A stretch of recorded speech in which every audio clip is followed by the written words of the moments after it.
Today we're talking about why others obsess over the INFJ. And there are two ways this can go. Either you have somebody who obsesses over you and it annoys you like nothing else. You actually feel like, how can I make myself invisible? You go out of your way to avoid them, and all of this puts you in this little box of how you can act, where you can go, and what to do just to keep a low profile and for others to just not be as interested in you. That's something that happens very often. And then there's the other way, where people obsess over you and you actually start liking it. It's such an obsession that makes you feel good. It touches you exactly where it's supposed to. It tickles this one thing in your mind and you suddenly feel like that person needs to be in my life. I need them to be in a relationship with me or work with me or be friends with me. And when you do that, you actually start having different expectations of them. And then things crumble. It never works out. That person starts ghosting you. They start not getting along with you. They start getting intimidated. There are fights, all of this drama. And so you might say, okay, isn't there like this third thing where people obsess over me? I like it and we get along. I have never heard of it. I have not seen this happen. It might happen once or twice, but it's definitely not the case for most INFJs, and it's definitely not the case for me. So today we're going to talk about why people are actually obsessing over the INFJ. Do we want to change it? If we change it,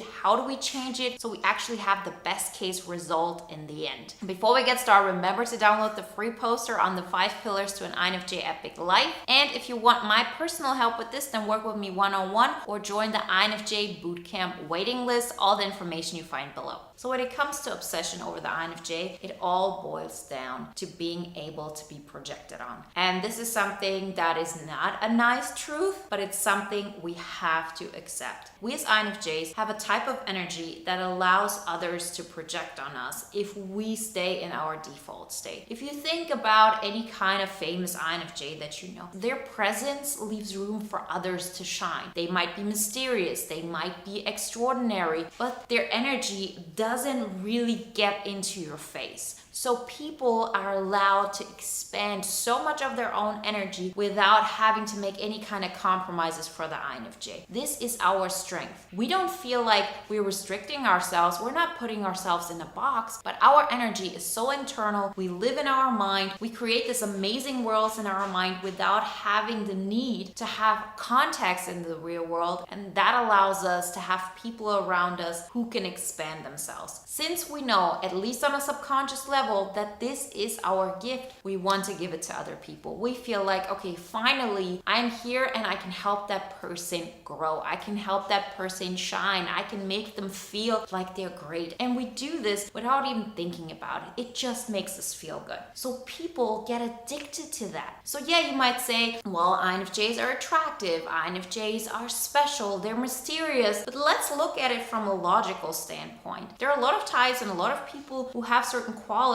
There are different qualities, but you always decide what kind of quality are you focusing on. What we bring to the table is that people can project onto us what they want. In their mind, when they first meet us, they feel like we're that savior, we're that special person, we're the one who understands what they're all about, and we're actually mirroring that back because we can. And then people take it too far. They're like, oh, I need this all the time. I want more of this. This is amazing. And then it starts getting uncomfortable. And since we go through life like this, we actually feel like we owe it to people. So instead of acting in a way that makes that person feel like, oh, I was misguided, that person isn't how I thought they were, you actually go into the mode of, okay, I'm going to avoid them. I'm going to make myself small in hope they will forget about me. The other extreme is where you say, oh, that person is so interesting. I want them in my life. And because I want them in my life, I of course cannot just be that facade that they can project themselves onto. I want to have a real connection. So I have to share parts of me as well. I have to show them my strengths, my darker sides, what I believe in and what I don't believe in. Just show up more. You are present. You say no to certain things and you say yes to other things. And suddenly people cannot project to you that easily. It's very logical, isn't it? I mean, think Think about it. You're at first that mysterious being that allows everybody to live out their life, and you're just present to that, you give them room, and then suddenly you say, no, I'm actually a real person. I'm not just an illusion. I'm not just a projection of the thing that you need to project outside of you because you can handle it by yourself. I feel like this and I act like this. And what happens then? People get really, really upset because they feel like you manipulated them, you lied to them, you pretended to be somebody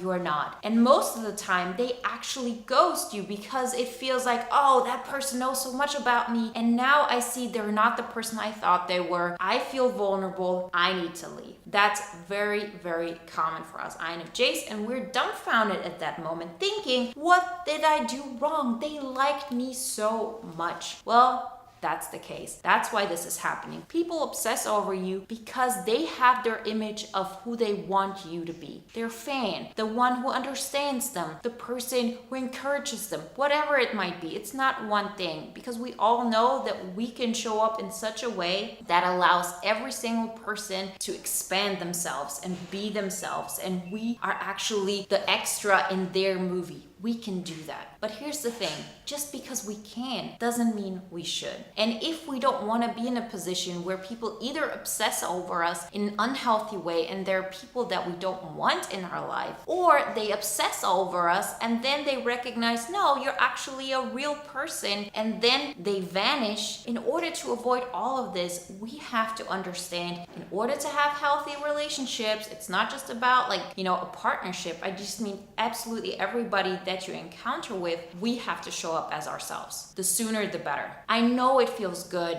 if other people can project onto you. I know it gives you a rush. It gives you a feeling of satisfaction. It's a thing that happens in the moment, but it's not sustainable. It's not real. And you're not being liked for who you are, but what you can do, for the fact that you can leave them space. You're not liked for liking yourself. You're not liked for the opinions that you have, for who you want to be, for the choices that you make, for you being you. Because if that was the case, the person that obsesses with you all the time, they would know that you really, really dislike that. You're not showing that to them because you don't want to make them feel bad. The second person, on the other hand, recognizes, oh, that person isn't the person I thought they were, so I don't want to be around that. And what do we do then? We try to make amends. We try to make that person understand, no, I really am that person that you met the first day. No, you're not. And it's a really hard choice to make, but if I know something for sure, then it's the fact that it's always better to choose yourself. And if you do this, and if you act like this from the beginning, people are not going to be able to obsess over you. There just isn't enough room for them to project onto you what they want you to be, because you become a real person. You're not hollowing yourself out. You're not making room for them to shine. See, it's not that this is a bad thing. It's just the price that you're paying because of it. The price that you're paying for them to expand as much as they want is that you are making yourself small. And they are still living in the real world, meaning there are so many other people that they meet every single day, and they cannot be that version of themselves around them. So they know that something is not right. People get that on a subconscious level, that just because they can act a certain way around you and not around anybody else, they're going to get that there's something off here, because they might get obsessed over it, they might fall in love with it, but then in a moment you actually start acting like everybody else. You don't leave them room because you're human. You cannot make yourself so small all the time. It's not healthy, it's not fun, it's just not realistic. And so it brings a lot of heartache for you and the other person. And let's not even talk about all the people that annoy you because they obsess over that one version of yourself you showed that one time, and now you feel like you're stuck with that because otherwise you'll do something that will make them feel bad.